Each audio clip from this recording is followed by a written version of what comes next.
بسم اللہ الرحمن الرحیم والسلام علی من اتبع الہدی۔ ہدایت کی اتباع کرنے والوں کو راحت دو جہاں قرآن چینل کی طرف سے سلام عرض ہے۔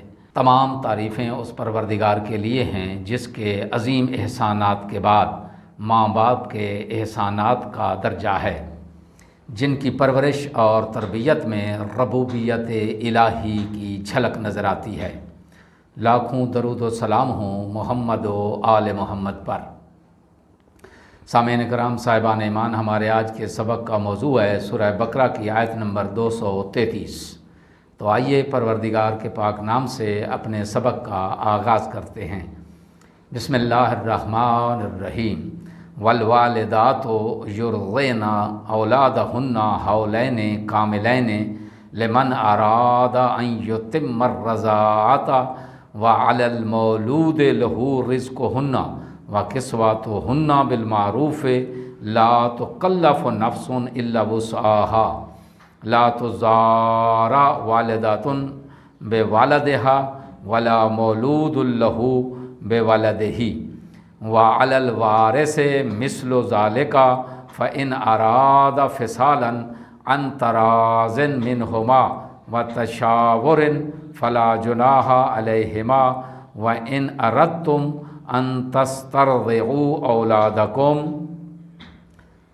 فلا جناح علیکم اذا سلمتم ما آتیتم بالمعروف واتقوا اللہ واعلموا ان اللہ بما تعملون بصیر۔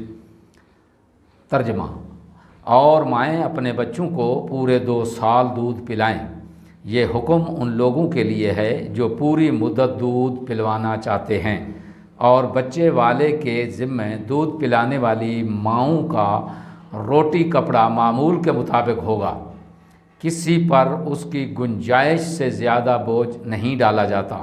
بچے کی وجہ سے نہ ماں کو تکلیف میں ڈالا جائے اور نہ باپ کو اس بچے کی وجہ سے کوئی ضرر پہنچایا جائے، اور اسی طرح کی ذمہ داری وارث پر بھی ہے۔ پھر اگر طرفین باہمی رضامندی اور مشورے سے بچے کا دودھ چھڑانا چاہتے ہیں تو اس میں ان پر کوئی مذائقہ نہیں ہے۔ نیز اگر تم اپنی اولاد کو کسی سے دودھ پلوانا چاہو تو تم پر کوئی مذائقہ نہیں، بشرطے کہ تم عورتوں کو معمول کے مطابق طے شدہ معاوضہ ادا کرو اور اللہ کا خوف کرو، اور جان لو کہ تمہارے اعمال پر اللہ کی خوب نظر ہے۔ آیت کی تفسیر۔ اس کی تفسیر کے 7 جز ہیں۔ پہلا جز یہ ہے کہ مائیں پورے 2 سال یعنی 24 ماہ دودھ پلائیں۔ اس جملے میں 2 اہم نقطے ہیں۔ پہلا یہ کہ مائیں دودھ پلائیں، اور دوسرا یہ کہ 2 سال تک دودھ پلائیں۔ صدیوں کے تجربات کے بعد آج انسان کو 2 باتوں کا پتہ چل رہا ہے۔ پہلی بات یہ کہ بچے کے لیے ماں کا دودھ بہترین غذا ہے، اور ماں کے دودھ سے مثبت اخلاقی، نفسیاتی، عقلی اور جسمانی اثرات مرتب ہوتے ہیں۔ دوسرا یہ کہ طبی تجربات سے معلوم ہوا ہے کہ 2 سال کے دوران بچے کو فراہم کی جانے والی غذا سے بچے پر اخلاقی، نفسیاتی اور جسمانی اور عقلی لحاظ سے ٹھوس اثرات مترتب ہوتے ہیں۔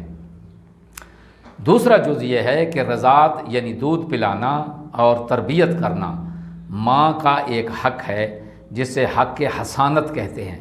اگر ماں اپنے اس حق سے دستبردار ہو جائے تو 2 سال سے کم دودھ پلانے میں کوئی حرج نہیں ہے، بشرطے کہ بچے کی صحت اس بات کی متحمل ہو سکے۔ تیسرا جز یہ ہے کہ باپ پر یہ ذمہ داری عائد ہوتی ہے کہ وہ بچے کو دودھ پلانے والی کا خرچہ برداشت کرے۔ یہاں نہ ماں زیادہ مطالبہ کر سکتی ہے اور نہ باپ معمول سے کم پر اکتفا کر سکتا ہے، بلکہ عام دستور کے مطابق اسے کھانا، کپڑا وغیرہ فراہم کرنا ہوگا۔ اس کا چوتھا جز یہ ہے کہ بچے کی تربیت اور رضاعت کے سلسلے میں ماں اور باپ ایک دوسرے کو نقصان اور ضرر نہیں پہنچا سکتے۔ میاں اور بیوی میں اختلاف اور نزاع ہو جائے تو اس کے برے اثرات بچے کی تربیت پر مترتب ہوتے ہیں۔ لہٰذا باپ ماں کی ممتا سے ناجائز فائدہ اٹھا کر ماں کو نقصان اور ضرر نہیں پہنچا سکتا، اور نہ ہی ماں کو یہ حق حاصل ہے کہ باپ کی مجبوری سے فائدہ اٹھا کر اسے کوئی نقصان پہنچائے۔ پانچواں جز یہ ہے کہ باپ کی وفات کی صورت میں وارث پر بھی وہی ذمہ داریاں عائد ہوتی ہیں جو باپ پر عائد ہوئی تھیں۔ چھٹا جز اس کا یہ ہے کہ والدین باہمی رضامندی اور باہمی مشورے سے 2 سال سے پہلے بچے کا دودھ چھڑا سکتے ہیں۔ رضامندی اور مشورے کی شرط اس لیے لگائی گئی ہے کہ اگر بچے کی صحت اس بات کی متحمل ہے تو یہ کام جائز ہے۔ 2 سال کی حد انتہائی حد ہے۔ 2 سال پورے کرنا ہر صورت میں ضروری نہیں، بلکہ اگر بچے کی صحت اس بات کی اجازت دے تو 2 سال سے پہلے دودھ چھڑانے میں بھی کوئی مذائقہ نہیں ہے۔ 7ویں اور آخری جز اس میں یہ ہے کہ ماں کی جگہ غیر عورت سے دودھ پلوانے میں بھی کوئی مذائقہ نہیں، بشرطے کہ اسے طے شدہ معاوضہ ادا کیا جائے۔ اس سلسلے میں ایک حدیث امام جعفر صادق علیہ الصلوۃ والسلام سے مروی ہے۔ آپ نے فرمایا کہ رسول اکرم صلی اللہ علیہ وآلہ وسلم نے فرمایا، لا رضا بعد فطام، کہ 2 سال پورے ہونے کے بعد دودھ پلانا جائز نہیں ہے۔ آیت میں بیان ہونے والے اہم نکات: پہلا نقطہ یہ ہے کہ ماں کی مامتا اور باپ کی مجبوری سے فائدہ اٹھا کر انہیں نقصان پہنچانا تقوی کے منافی ہے۔ دوسرا نقطہ یہ ہے کہ رضاعت اور اجرت والدین کی جسمانی اور مالی توانائی کے مطابق ہونی چاہیے۔ تیسرا نقطہ اس میں یہ ہے کہ ماں کا دودھ بچے کی جسمانی، نفسیاتی اور عقلی نشو و نما میں مؤثر کردار ادا کرتا ہے۔ چوتھا اور آخری نقطہ یہ ہے کہ ازدواجی روابط انتہائی نازک ہیں، لہٰذا اللہ کو حاضر و ناظر جان کر ایک دوسرے کی حق تلفی سے اجتناب کرنا چاہیے۔